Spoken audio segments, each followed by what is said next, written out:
ಆದರೆ ಇದೇ ವಿಚಾರಗಳನ್ನ ಇಟ್ಕೊಂಡು ಯಾರಾದರೂ ಗಲಾಟೆ ಮಾಡಿದ್ರೆ ಅವ್ರ ಮೇಲೆ ಕ್ರಿಮಿನಲ್ ಕೇಸ್ಗಳಾಗುವಂತಹ ಎಲ್ಲ ಪ್ರಮೇಯಗಳು ಇರ್ತವೆ. ಇದು ಚಾಲೆಂಜ್ ಅಂದರೆ ಈ ರೀತಿಯಾಗಿ ಒಂದು ದೃಢ ನಿರ್ಧಾರಗಳನ್ನು ದೇಶದ ಭವಿಷ್ಯದ ಕುರಿತಾಗಿ ತಗೊಳ್ಬೇಕು. ಅದಕ್ಕೆ ಅಂತ ನಾವು ಜನನಾಯಕರನ್ನು ಆಯ್ಕೆ ಮಾಡೋದೇ ಹೊರತು ಇವ್ರು ಕೂತ್ಕೊಂಡು ಸುಮ್ಮನೆ ಏನು ಹೇಳ್ತಾರೆ ಎಸ್ಕಾಟ್ಗಳನ್ನ ತೊಗೊಂಡು ಗೂಟದ ಕಾರಲ್ಲಿ ಓಡಾಡಿಕೊಂಡು ಗರಿಗರಿಯಾದ ಬಟ್ಟೆಗಳನ್ನು ಹಾಕ್ಕೊಂಡು ಓಡಾಡಲಿಕ್ಕೆ ಯಾರೂ ಆಯ್ಕೆ ಮಾಡೋದಿಲ್ಲ. ಯಾಕೆ ಅಂತ ಹೇಳಿದ್ರೆ ದೇಶ ಸುಸೂತ್ರವಾಗಿ ಆಡಳಿತ ವ್ಯವಸ್ಥೆಗಳು ನಡಿಬೇಕು, ಎಲ್ರಿಗೂ ಒಂದು ನ್ಯಾಯ ದೊರಕಬೇಕು ಅಂತ ಹೇಳಿದ್ರೆ ಕಾನೂನಿನಲ್ಲಿ ಅಡೆತಡೆಗಳು ಬರುತ್ತೆ. ಅದನ್ನೆಲ್ಲ ಬದಿಗೆ ಸೇರಿಸಬೇಕು ಅಂದರೆ ಇಂತಹ ಕಾನೂನು ಬರಬೇಕಂತ ಸುಪ್ರೀಂ ಕೋರ್ಟ್ದೇ ಗೈಡ್ಲೈನ್ ಇದೆ.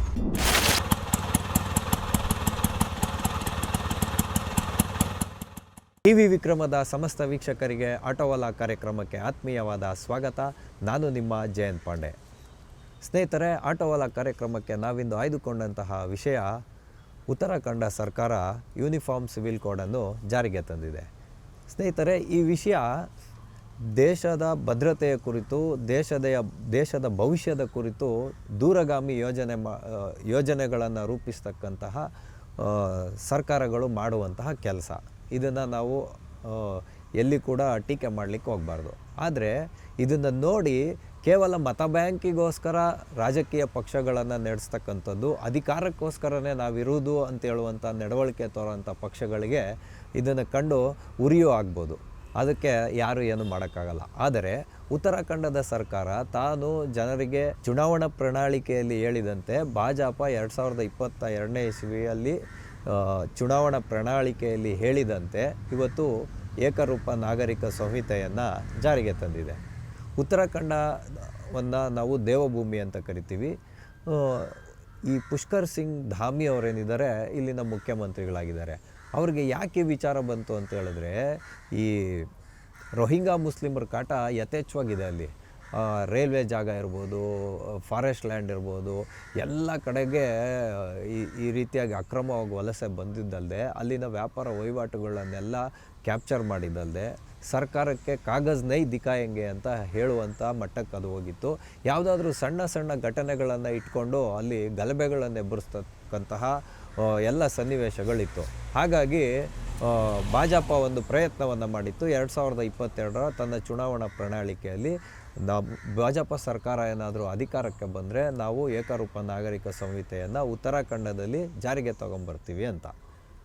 ಹಾಗಾಗಿ ನಿಮಗೆ ಒಂದು ಪ್ರಶ್ನೆ ಬರ್ಬೋದು, ನಾನಿಲ್ಲಿ ಚುಟುಕವಾಗಿ ಹೇಳ್ತೀನಿ. ಇದೇ ಯೂನಿಫಾರ್ಮ್ ಸಿವಿಲ್ನ ಕೋಡ್ನ ಕುರಿತಾಗಿ ನಾನು ಸುದೀರ್ಘವಾದ ಒಂದು ವಿಡಿಯೋವನ್ನು ಮಾಡಿದ್ದೀನಿ. ಟಿವಿ ವಿಕ್ರಮದಲ್ಲಿ ಅದು ಅವೈಲೇಬಲ್ ಇದೆ. ಅದನ್ನು ನೋಡಿಕೊಂಡು ನೀವು ಹೆಚ್ಚಿನ ವಿಚಾರವನ್ನು ಗ್ರಹಿಕೆ ಮಾಡ್ಬೋದು. ಆದರೆ ಇಲ್ಲಿ ನಾನು ಚುಟುಕವಾಗಿ 2 ಮಾತನ್ನು ಹೇಳ್ತೀನಿ. ನಮ್ಮ ದೇಶದಲ್ಲಿ 2 ವಿಧವಾದ ಕಾನೂನುಗಳಿದೆ. ಒಂದು ಕ್ರಿಮಿನಲ್ ಕಾನೂನು, ಇನ್ನೊಂದು ಪರ್ಸ್ನಲ್ ಕಾನೂನು. ಅಂದರೆ ಕ್ರಿಮಿನಲ್ ಲಾ, ಪರ್ಸ್ನಲ್ ಲಾ ಅಂತ. ಪರ್ಸ್ನಲ್ ಲಾ ಬಂದ್ಬಿಟ್ಟು ಎಲ್ಲ ಮತೀಯರಿಗೂ ಬೇರೆ ಬೇರೆ ರೀತಿಯಾಗಿದೆ. ಆದರೆ ಕ್ರಿಮಿನಲ್ ಲಾ ಬಂದ್ಬಿಟ್ಟು ಎಲ್ರಿಗೂ ಸಮಾನ. ಅಂದರೆ ಒಬ್ಬ ವ್ಯಕ್ತಿ ಒಂದು ಯಾವುದಾದ್ರೂ ಕ್ರಿಮಿನಲ್ ಆ್ಯಕ್ಟಿವಿಟಿ ಮಾಡ್ದ ಅಂತ ಇಟ್ಕೊಳ್ಳಿ. ಉದಾಹರಣೆಗೆ ಒಂದು ಚೈನ್ ಸ್ಮ್ಯಾಚಿಂಗ್ ಮಾಡ್ದ, ಅಥವಾ ಯಾರಿಗಾದ್ರೂ ಒಂದು ಅಟೆಂಪ್ಟ್ ಟು ಮರ್ಡರ್ ಮಾಡ್ದ, ಅಂದರೆ ಕೊಲೆ ಮಾಡೋದಕ್ಕೆ ಪ್ರಯತ್ನ ಮಾಡ್ದ ಅಂತ ಇಟ್ಕೊಳ್ಳಿ. ಆವಾಗ ಸಿಗ್ತಕ್ಕಂಥ ಶಿಕ್ಷೆ ಏನಿದೆ ಎಲ್ರಿಗೂ ಸಮಾನವಾಗಿರುತ್ತೆ. ಆದರೆ ಅವನ ಒಂದು ಧಾರ್ಮಿಕ ವಿಚಾರಗಳಿಗೆ ಬರುವಾಗ ಅದು ಬೇರೆ ಬೇರೆಯದಾಗಿತ್ತು. ಅದನ್ನೇ ಒಂದು ಅಡ್ವಾಂಟೇಜ್ ಆಗಿ ತಗೊಂಡು ಹಲವಾರು ವಿಧವಾದಂತಹ ಪ್ರಾಕ್ಟೀಸಸ್ಗಳು ಇವತ್ತು ನಮ್ಮ ದೇಶದಲ್ಲಿರೋದು. ಅಂದರೆ ಅದನ್ನು ಪರ್ಸ್ನಲ್ ಲಾ ಅಂತಾರೆ. ಅವರ ಧಾರ್ಮಿಕತೆಗೆ ಅನುಗುಣವಾಗಿ ಅವ್ರ ಜೀವನ ಮಾಡ್ತಕ್ಕಂಥದ್ದು. ಇದರಿಂದ ನ್ಯಾಯಾಲಯದಲ್ಲಿ ತೊಡಕುಗಳಾಗ್ತಾಯಿತ್ತು. ಅದಕ್ಕೋಸ್ಕರ ಯೂನಿಫಾರ್ಮ್ ಸಿವಿಲ್ ಕೋಡನ್ನು ತರಬೇಕು ಅನ್ನೋದು ಕೂಡ ಅಂಬೇಡ್ಕರ್ ಅವರ ಮಹತ್ವಾಕಾಂಕ್ಷೆ ಆಗಿತ್ತು. ಆದರೆ ಅವತ್ತು ಒಂದು ಒಮ್ಮತ ಮೂಡದ ಕಾರಣ ಅದನ್ನು ಡೈರೆಕ್ಟಿವ್ ಆಫ್ ಪ್ರಿನ್ಸಿಪಲ್ಸ್ ಅಂತ ಹೇಳ್ತಾರೆ ನಮ್ಮ ಸಂವಿಧಾನದಲ್ಲಿ. ಇದು ಕೂಡ ಅಡಕವಾಗಿದೆ. ಆ ಒಂದು ಅಂದರೆ ಆ ಡೈರೆಕ್ಟಿವ್ ಆಫ್ ಪ್ರಿನ್ಸಿಪಲ್ ಅಂದರೆ ಏನಂದರೆ, ಇದನ್ನು ಮುಂದಿನ ತಲೆಮಾರಿಗೆ ನಾವು ಬಿಟ್ಬಿಡೋಣ. ಆವಾಗಿನ ಒಂದು ಒಳ್ಳೆಯ ವಾತಾವರಣ ನಿರ್ಮಾಣ ಆದಾಗ, ಸಂಸತ್ನಲ್ಲಿ ಬೆಂಬಲ ಒಮ್ಮತ ಸಿಕ್ಕಿದಾಗ ಅವ್ರು ಬೇಕಾದ್ರೆ ಏಕರೂಪ ನಾಗರಿಕ ಸಂಹಿತೆಯನ್ನು ಜಾರಿಗೆ ತಗೊಂಬರಲಿ ಅಂತ ಹೇಳುವಂಥ ವಿಚಾರವನ್ನು ಅಂಬೇಡ್ಕರ್ ಅವರು ಸಂವಿಧಾನದಲ್ಲಿ ಅಳವಡಿಸಿದ್ದಾರೆ. ಅದನ್ನೇ ಡೈರೆಕ್ಟಿವ್ ಆಫ್ ಪ್ರಿನ್ಸಿಪಲ್ ಅಂತ ಹೇಳ್ತಾರೆ.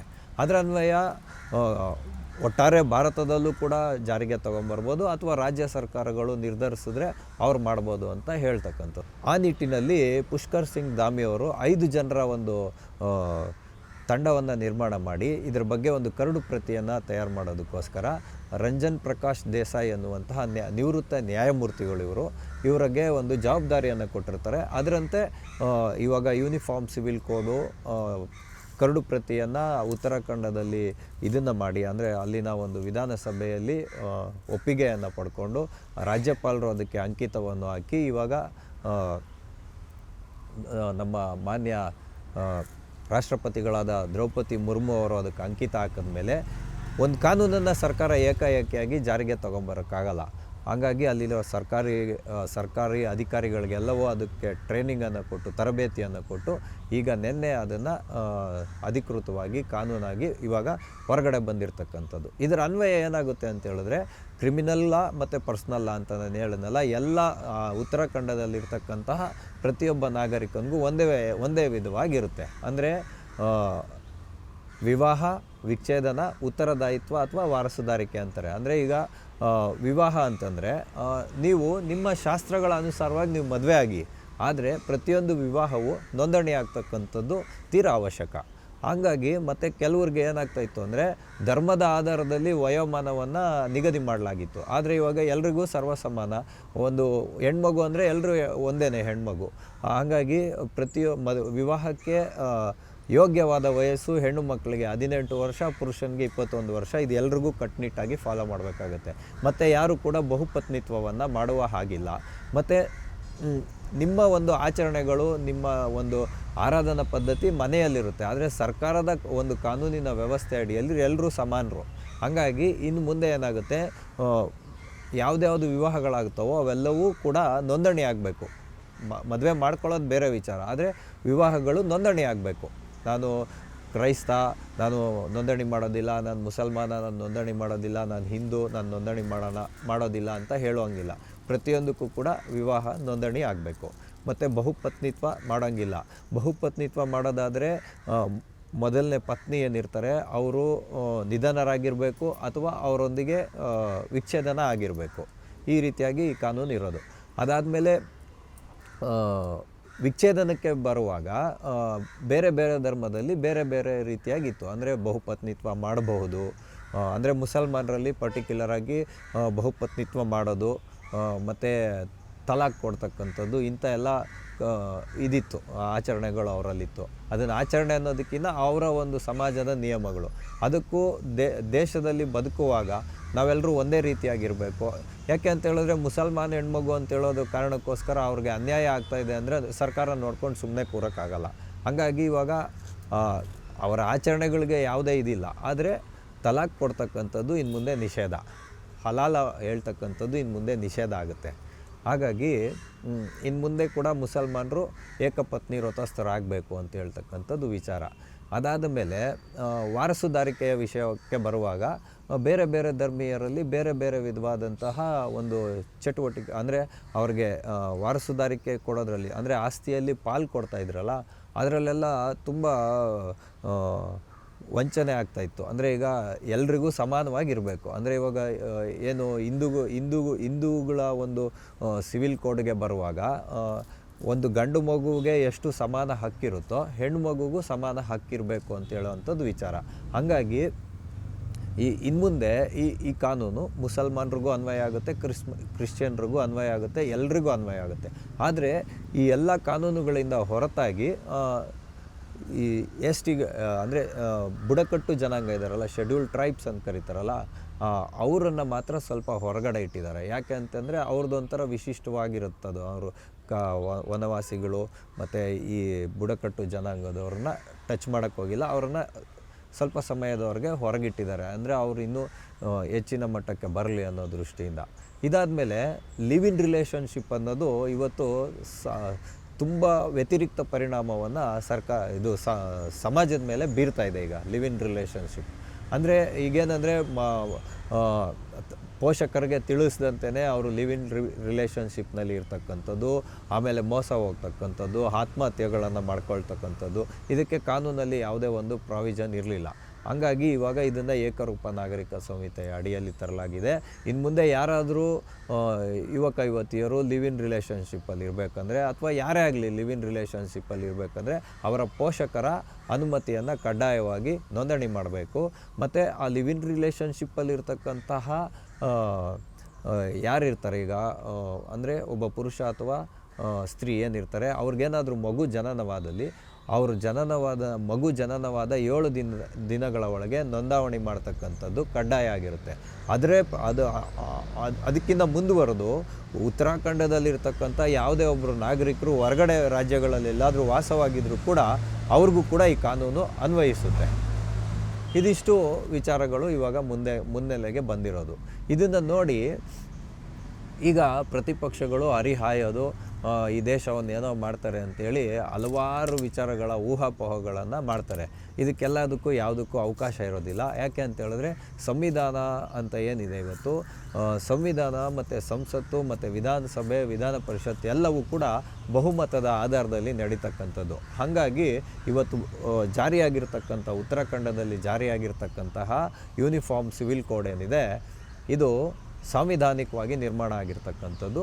ಇದರ ಬಗ್ಗೆ ಯಾರಿಗಾದರೂ ಆಕ್ಷೇಪಗಳಿದ್ರೆ ನಮ್ಮ ಅಸಾವುದ್ದೀನ್ ಓವೈಸಿ ಅವರಿದ್ದಾರಲ್ಲ, ಇಂಥವ್ರಿಗೇನಾದರೂ ಆಕ್ಷೇಪಗಳಿದ್ರೆ ಅವರು ಸುಪ್ರೀಂ ಕೋರ್ಟ್ನ ಮೊರೆಯನ್ನು ಹೋಗ್ಬೋದು.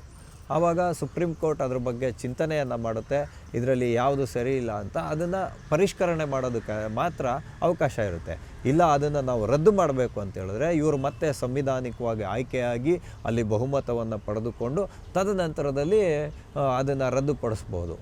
ಇಷ್ಟು ಅವಕಾಶ. ಆದರೆ ಇದೇ ವಿಚಾರಗಳನ್ನ ಇಟ್ಕೊಂಡು ಯಾರಾದರೂ ಗಲಾಟೆ ಮಾಡಿದ್ರೆ ಅವ್ರ ಮೇಲೆ ಕ್ರಿಮಿನಲ್ ಕೇಸ್ಗಳಾಗುವಂತಹ ಎಲ್ಲ ಪ್ರಮೇಯಗಳು ಇರ್ತವೆ. ಇದಾದ ಮೇಲೆ ಇನ್ನು ಮುಂದೆ ವಿಲ್ ಬರಿತಾ ಇದ್ರಲ್ಲ, ವಿಲ್ ಅಂತ ಏನು ಹೇಳ್ತೀವಲ್ಲ, ಆ ವಿಲ್ ಬರೀಲಿಕ್ಕೂ ಕೂಡ ಇಬ್ಬರಿಬ್ಬರು ಸಾಕ್ಷಿಗಳಿರಬೇಕು. ಅದರದ್ದು ಸಂಪೂರ್ಣವಾದಂಥ ವಿಡಿಯೋ ಚಿತ್ರಣ ಆಗಬೇಕು ಅಂತ ಹೇಳ್ತಕ್ಕಂಥ ವಿಷಯಗಳು ಕೂಡ ಇದರಲ್ಲಿ ಅಡಕವಾಗಿದೆ. ಇದಿಷ್ಟಕ್ಕೆ ನಿಲ್ಲಲ್ಲ, ಇನ್ನೂ ಯಾವುದಾದ್ರೂ ಮಾರ್ಪಾಟುಗಳನ್ನು ಮಾಡಿಕೊಳ್ಳಿಕ್ಕೂ ಕೂಡ ಸರ್ಕಾರಕ್ಕೆ ಅವಕಾಶ ಇರುತ್ತೆ. ಆದರೆ ಎಲ್ಲದಕ್ಕೂ ಗವರ್ನರಿಂದ ಅಂಕಿತಗಳನ್ನು ಪಡಿಬೇಕಾಗುತ್ತೆ. ಅದನ್ನು ಮುಂದೆ ಮಾಡ್ತಾರೆ. ಹಾಗಾಗಿ ಈ ಸ್ವತಂತ್ರ ಬಂದ ನಂತರ ಸಂವಿಧಾನಿಕವಾಗಿ ಯಾವುದಾದ್ರೂ ರಾಜ್ಯದಲ್ಲಿ ಏಕರೂಪ ನಾಗರಿಕ ಸಂಹಿತೆ UCCಯನ್ನು ಜಾರಿಗೆ ತಂದಂಥ ರಾಜ್ಯ ಯಾವುದಾದ್ರೂ ಇದ್ದರೆ ಅದು ದೇವಭೂಮಿ ಉತ್ತರಾಖಂಡ ಅಂತ ಹೇಳೋದಕ್ಕೆ ಖುಷಿಯಾಗುತ್ತೆ. ಇದು ಬಿಟ್ಟು ಸ್ವಾತಂತ್ರ್ಯ ಪೂರ್ವದಲ್ಲಿ ಗೋವಾದಲ್ಲಿ ಇದು ಮೊದಲಿಂದನೂ ಇದೆ. ಅಂದರೆ ಪೋರ್ಚುಗೀಸರು ಮಾಡಿದಂತಹ ಒಂದು ಸಿವಿಲ್ ಕೋಡ್ ಇದೆ. 1867ರಿಂದನೂ ಅಲ್ಲಿ ಜಾರಿಯಲ್ಲಿದೆ. ಹಾಗಾಗಿ ಇವಾಗ 2 ರಾಜ್ಯಗಳಲ್ಲಿ ಯೂನಿಫಾರ್ಮ್ ಸಿವಿಲ್ ಕೋಡ್ ಜಾರಿಯಾದಂಗೆ ನಮ್ಮೆಲ್ಲರಿಗೂ ಅಧಿಕೃತವಾಗಿ ಜಾರಿಯಾಗಿದೆ. ಯಾಕೆ ಅಂತ ಹೇಳಿದ್ರೆ ಇವತ್ತು ದೇಶದಾದ್ಯಂತ ಒಂದೇ ಸತಿ ನಾವು ಯೂನಿಫಾರ್ಮ್ ಸಿವಿಲ್ ಕೋಡ್ ತೊಗೊಂಬರ್ತೀನಿ ಅಂದರೆ ಸಂಸತ್ತಿನಲ್ಲಿ ಸದನ ಕಲಾಪಗಳೇ ನಡೆದಂಗೆ ಮಾಡ್ತಾ ಇದ್ದಾರೆ. ಹಾಗಾಗಿ ಇವತ್ತು BJP ಎಲ್ಲೆಲ್ಲಿ ಅಧಿಕಾರ ರೂಢವಾಗಿದೆಯೋ ಅಂಥ ಕಡೆಗೆ ಇದನ್ನು ಪ್ರಾಯೋಗಿಕವಾಗಿ ಮಾಡುವಂತಹ ಪ್ರಯತ್ನಕ್ಕೆ ಚಾಲನೆಯನ್ನು ಕೊಟ್ಟಿದೆ.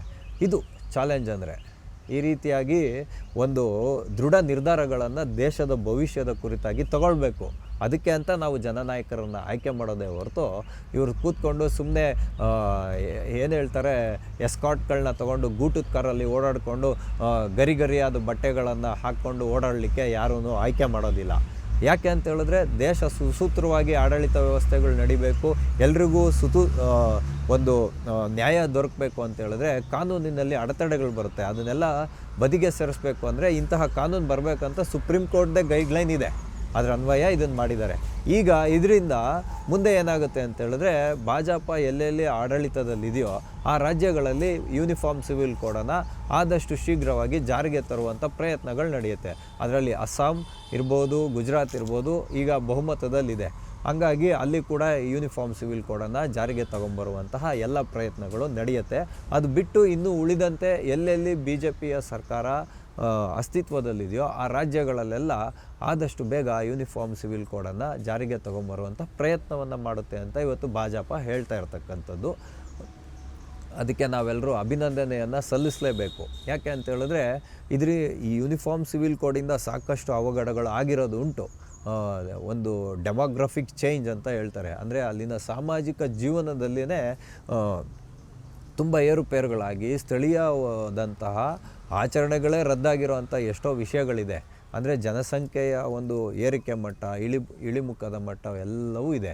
ಹಾಗಾಗಿ ಯೂನಿಫಾರ್ಮ್ ಸಿವಿಲ್ ಕೋಡ್ ಈ ದೇಶದ ಭದ್ರತೆಗೆ, ಸುರಕ್ಷತೆಗೆ, ಭವಿಷ್ಯಕ್ಕೆ ತುಂಬ ಪೂರಕವಾಗಿರುವಂತಹ ಕಾನೂನು. ಅದಕ್ಕೋಸ್ಕರ ನಾವೆಲ್ಲರೂ ಉತ್ತರಾಖಂಡದ ಸರ್ಕಾರವನ್ನು ಹಾಗೂ ಅಲ್ಲಿನ ಮುಖ್ಯಮಂತ್ರಿಗಳಾದ ಪುಷ್ಕರ್ ಸಿಂಗ್ ಧಾಮಿ ಅವರನ್ನು ಅಭಿನಂದಿಸೋದ್ರ ಮುಖಾಂತರ ಇಂದಿನ ಆಟೋವಾಲ ಕಾರ್ಯಕ್ರಮವನ್ನು ನಾವಿಂದು ಮುಗಿಸ್ತಾ ಇದ್ದೇವೆ. ಮುಂದೆ ಇಂತಹದ್ದೇ ಒಂದು ಕುತೂಹಲಕಾರಿಯಾದ ವಿಷಯದೊಂದಿಗೆ ನಾವೆಲ್ಲರೂ ಮತ್ತೆ ಭೇಟಿಯಾಗೋಣ. ಅಲ್ಲಿಯವರೆಗೂ ಟಿ ವಿ ವಿಕ್ರಮವನ್ನು ಸಬ್ಸ್ಕ್ರೈಬ್ ಮಾಡೋದರ ಮುಖಾಂತರ, ನಿಮ್ಮ ಸದ್ವಿಚಾರಗಳನ್ನು ಕಾಮೆಂಟ್ ಮಾಡುವುದರ ಮುಖಾಂತರ ಹಾಗೂ ಶೇರ್ ಮಾಡುವುದರ ಮುಖಾಂತರ ನಮ್ಮನ್ನು ಪ್ರೋತ್ಸಾಹಿಸಿ. ಟಿವಿ ವಿಕ್ರಮ, ದೇಶ ನಿಮ್ಮ ಕೈಯಲ್ಲಿ. ಈ ಕಾರ್ಯಕ್ರಮ ನಿಮಗೆ ಇಷ್ಟ ಆಗಿದ್ದಲ್ಲಿ ಲೈಕ್, ಶೇರ್ ಹಾಗೂ ಕಮೆಂಟ್ ಮಾಡಿ. ಟಿವಿ ವಿಕ್ರಮದ ಕಾರ್ಯಕ್ರಮಗಳನ್ನು ನಿರಂತರವಾಗಿ ವೀಕ್ಷಿಸಲು ಸಬ್ಸ್ಕ್ರೈಬ್ ಮಾಡಿ, ಬೆಲ್ ಐಕನ್ ಒತ್ತಿ.